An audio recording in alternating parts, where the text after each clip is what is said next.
صباح الخير عليكم يا حبايب قلبي، عاملين ايه؟ يا رب تكونوا بخير. عاملين ايه من امبارح للنهارده؟ يا رب تكونوا كويسين يا رب وبأحسن حال. النهارده طلعت فراخ ومش عارفه اعمل فيها ايه. يعني اعملها كنتاكي. كنت هعملها فراخ كنتاكي بس قلت بلاش احمر عشان رماس تعبت تاني. مش عايزه اكل حاجه محمره. اعملها صينيه، قلت كنت لسه عامله في صينيه كوسه. اعملها بطاطس، قلت ما انا كنا لسه عاملين فراخ في كوسه. بلاش فراخ في بطاطس. المهم في الاخر قلت ايه، اعملها كبسه. انا كنت لسه عامله كبسه قريب بس قلت مش مشكله، يلا هي في حله واحده وبتريح. اريح نفسي. طلعت والله الصينيه اللي هعمل فيها وهعمل الطماطم وما اعرفش ايه، وبعدين رجعت في كلامي تاني. قلت لا اعملها كبسه. حطيت كده في الحله معلقه سمنه ومعلقتين زيت وتسخناها قوي كده. سخناها قوي يعني عشان الفراخ ما تنزلش ميه زي ما انت عارفه. تاخديها كده لون. هي خدت مني لون زياده النهارده. انت ما تبقيش تغمقيها شويه كده. تاخديها بقى اللون كده على الوشين، ترش رشه ملح بسيطه ورشه فلفل على الوش ده وعلى الوش التاني. تاخد دقيقتين هنا ودقيقتين هنا تاخد لون، وبعدين تسيبها تستوي شويه زي ما احنا ايه متعودين في الكبسه. تديها نص كوبايه ميه مغليه او كوبايه ميه مغليه تستوي فيها، وبعدين تبقى تكملي خطواتك. انا حطيت لها الملح والفلفل ورشه زعتر بس.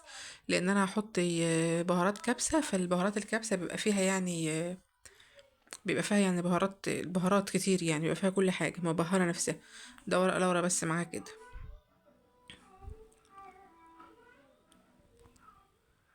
بس كده كانت رشة سكر عشان البصل يكرمل معايا. اه ده البهارات بقى الكبسة اللي بقولك عليها. وديت نطرة اللون الزعفران ده على كل وش كده. الوش ده والوش ده معلقة صغيرة على فكرة. اللي انا بحط بيها دي. لو انت بنت بتيجي تقلبي الفراخ، لو اتقلبت معاك اتقلبت لسه لازقة سيبيها. هشوف اللي هناك ده لقيتها لسه لازقة سبتها زي ما هي. اللي تتقلب قلبيها بتكون كده ايه فكت من تحت، تكون خدت لون وفكت من تحت. بس كده. هتدي برضو من الوش ده شوية ملح شوية فلفل وشوية زعتر زي ما احنا حاطين وبهارات الكبسة. على فكرة المفروض اصلا البهارات، يعني البهارات اللي لقيتها عندي النهاردة دي فيها ملح. يعني بعد ما خلصت الاكل انا ما حطيتش ملح غير الحبة الصغيرة اللي انا حطيتهم على الفراخ كده قدامكم. حطيت بقى بهارات كبسة، لقيت الاكلة يعني حادقة شوية. ما احنا بناكل كل يوم البهارات، خدي بالك منها وانت بتحطي اي نوع بهارات، ساعات بيبقى فيه ملح بتاعه. فما تبقيش تزودي الملح قوي الا لما تحطي البهارات، وبعدين قبل ما تزودي الملح بدوقي. شوفي كده ملحها حلو ولا لا. شوفي كده الفراخ هي كانت بدأت تاخد لون. بقلبها كده شويه وكده شويه بتكون يعني. انا بسيبها يعني بقيلها على السوا تكه ببسيطه. يعني باجي اقطعها كمان بتتقطع معايا قبل ما احط لها الرز. سيبها بس حاجه بسيطه. شوف بقى كده لونها حلو ازاي. ما تسيبهاش بيضة، يعني ما تشوحهاش حاجه بسيطه عشان لما تيجي تغرفي الكبسه ما تلاقيهاش لونها فاتح معاك وما تبقيش يعني انت كده كانك محمراها، كانك عامله فراخ ومحمراها. بس كده كده كانت خدت لون بقى. اللي خدت لون بزياده اللي الدبوس ده شيلته بقى كده واحطه فوقيهم علشان ما ياخدش لون بزياده اكتر. دي بصلة كده بحطها معاها. هي البصلة بقى دي اللي غمقت لي بقى الرز شوية، لأنها خدت لون شوية فقربت الرز من لون الرز بتاع السمك. رز الصيادية.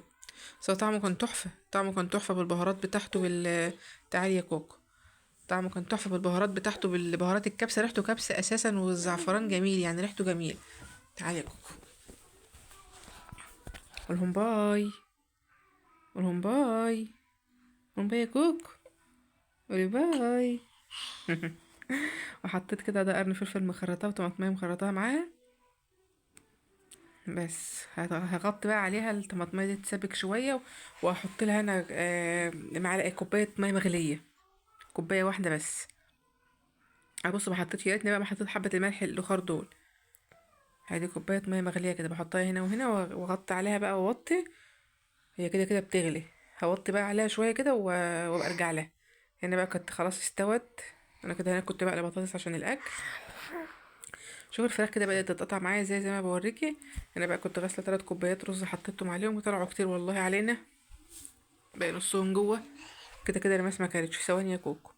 حطيت بقى شويه كركم شويه زعفران والبهارات الكبسه. بس قلبي بقى كده هتلاقي وسط. بص هتحس ان اللون غامق معاك شويه من البصله لما احمرت شويه قربت اللون من رز الصياديه زي ما بقولك. بس هو الطعم مش مختلف، هو اللون بس اللي مختلف. انت بقى ممكن تبقى تحطي البصله متاخر شويه، يعني المره اللي فاتت وانا بعملها كنت نسيت اساسا اشوح البصله وحطيتها في الاخر، يعني حطيتها وانا بعمل الرز في الاخر، فكانت لونها حلو وكانت جميله معايا. المره دي بقى ما نسيتش، حطيتها في الاول فغمقت معايا شويه، حاسه ان هي غمقت يعني ايه اللون شويه. بس كده قلبي بس كده، شوحي الرز شويه، وحطي بقى الميه المغليه بتاعتك على قد الرز المصري. يعني انت ده رز مصري، لو بسمتي زي ما احنا قايلين هتخلي الميه تضعف، او على حسب النوع الرز اللي انت جايباه. في نوع رز بسمتي بياخد كوبايه ونص بس، وفي نوع رز بسمتي بياخد كوبايتين، على حسب النوع اللي انت تبقي مجرباه. ابص بقى لونها يعني، لا هو اللون مش غامق قوي كده زي التصوير، يعني هو التصوير مغمقه شويه، مش محمر قوي كده. وقلت بطاطس، وهنا بقى الفراخ، شوفوا كنت بوريكي مستويه ازاي. وكان في كاتشب كمان، وعملنا كاتشب. مش عملناه، اشتريناه يعني، ما عملتش انا، ساعات بعمله بس ما عملتش النهارده كاتشب. شوفوا بقى لون الفراخ محمره معاك ازاي وجميله، طعمها كان تحفه. جربها بألف هنا وشوف على قلبك يا رب.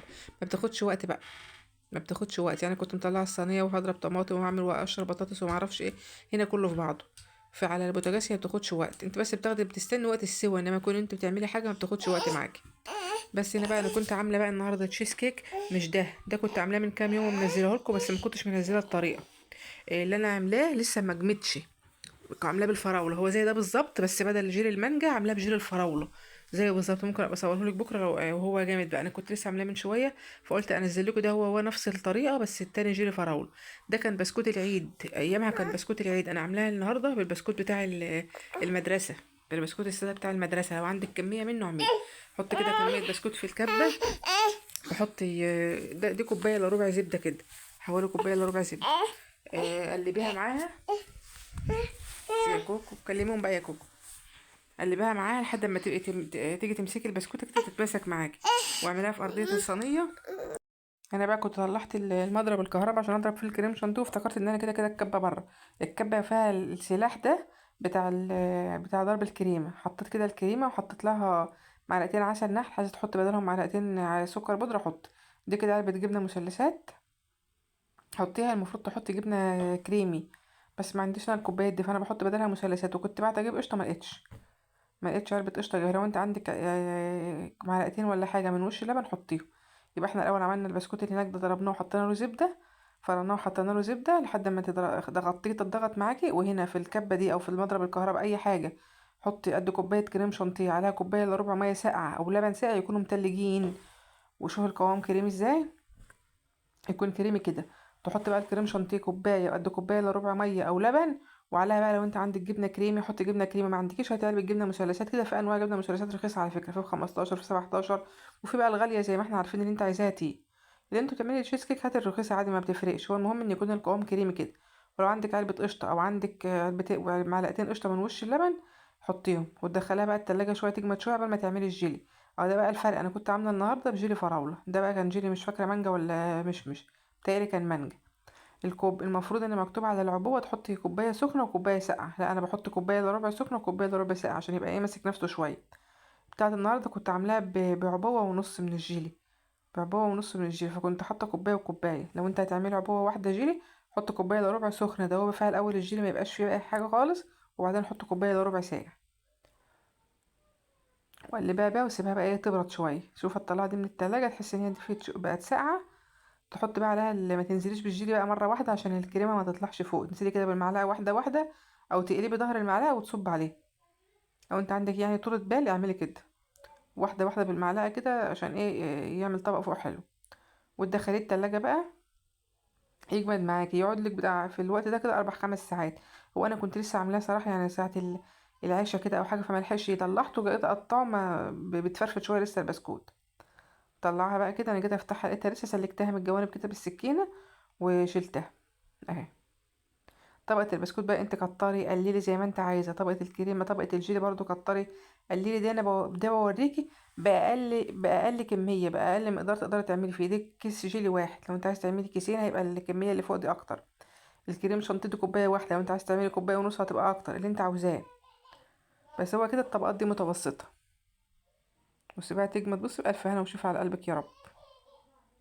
لو انت بقى مش مشتركة معايا في القناة يا ريت تشتركي معايا وتفعلي الجرس عشان يوصلك الفيديوهات اللي احنا بنعملها، واعملي لنا اللايك.